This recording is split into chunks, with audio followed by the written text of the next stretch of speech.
তোর পাশেই মায়াটাকে বউ মায়া পাইলি কই মানে এটা কেমন কথা দাদি? আগে তুমি চেহারাটা দেখো, আমার বউটার ভালো মতন দেখো, তারপর তুমি আমার প্রশ্ন করো আমি কই পাইছি না পাইছি, তাই না? ওই সময় ঘুমটা খোলো। ও ভাই তুই দেখি আসমানের পরি ধরে নিয়ে আইছো। আচ্ছা আব্বা, আরে গ্রামের বাসে কি কয় তুই নাকি বিয়ে করে নিয়ে আসিস? এই আব্বা, আসসালামু আলাইকুম আব্বা।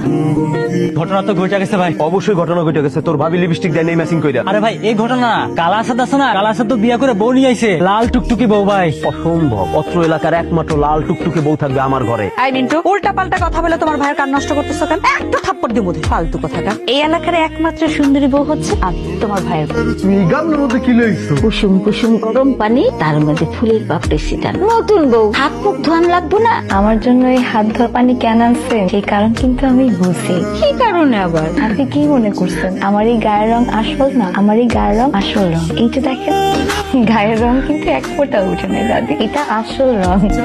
এই বুড়ি, তুমি আমার বউরে কি মেকআপ সুন্দরী মনে করছো? আসাদ ভাই, ও আসাদ ভাই, বাড়িতে আছেন? স্বপ্নে দেখতেছি না তোমার, তুমি আমাকে বাড়িতে আইছো। শুনলাম তুমি নাকি একটা লাল টুকটুকে বউ বিয়ে করছো। হ ভাই। আব্বা আম্মা, মৌসুমীর খাওয়া হইলে তোমরা নিয়ে আসো। ভাই বসো বসো।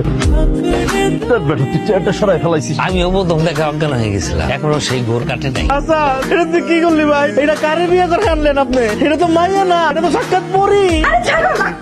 তুই যা, তোরে যেন আর চেয়ারম্যান বাড়িতে আমি না দেখি। যা তুই যা। আরে পাগলের মতো এসব কি কইতেছো তুমি? আসাদের বউ সুন্দরী, তা আমার দোষ কি? তোর দোষ, তুই হাইরা গেছো। এতদিন তুই রূপে গুণে তুই ছিলি বেস্ট, এখন আসাদে কাইল্লা আসাদের বউ বেস্ট, তুই ওর নখেরও যোগ্য না। তুই বাইরে বাইরে বাইরে, আমি তোর দেখতে চাই না, বাইরে। বৌমা তোমার কি মন খারাপ? না আম্মা, আমি ঠিক আছি। না একদম ঠিক নাই, মুখ দেখে মনে হইতাছে আসমানের কোনায় মেঘ জমছে। আপনাকে বাড়ি থেকে গ্রামের লোকজন এইভাবে আইসা বেডরুমে ঘুমায় থাকে? না কখনো না, ওরা তো এই প্রথম আসলো। ওরা আসাতে আমরা কিন্তু অনেক খুশি। কেন খুশি লাগবে কেন? বেডরুমে আইসা বাড়ির বাইরের লোকজন ঘুমায় থাকলে খুশি হওয়ার কি আছে? খুশি হয়েছে এই কারণে, আমার আসাদের লগে কখনো কেউ কথা কইতো না, আমার আসাদের লগে কেউ কখনো খেলতো না, ওরা একলা একলাই খেলতো। আমার আসাদ স্কুলে একা যাইতো, নদীতে গোসলও করতো একা, আর একাই খেলতো। কেন ওনার গায়ের রং কালো বইলা? এই যে চা দাও দাও, তুমি খাও। ভাবি এত লজ্জা পাওয়ার কিছু নাই, ভাবতে পারেন আমরা এই বাড়িরই পোলা। ভাবি এত সুন্দর, ভাবির হাতের সাজানি কত স্বাদ, আহ কি মজা। তা তো খাইতেছি না, মনে হইতাছে অমৃত সুজা খাইতেছে। একটু চিনি লাগবো? যাও বসে একটু চিনি লেখাও। এটা কোনো কাজ করলি? এই রাত্রেবেলা ভাবিটা কষ্ট করাইলি, চিনিটা তুই আনতে পারতি না। আমার বন্ধু গুলো আসতে আমি কখন কিছু মনে করি না। এটাকে দুষ্টামি বলো না, এটাকে বিরক্ত করাবো না।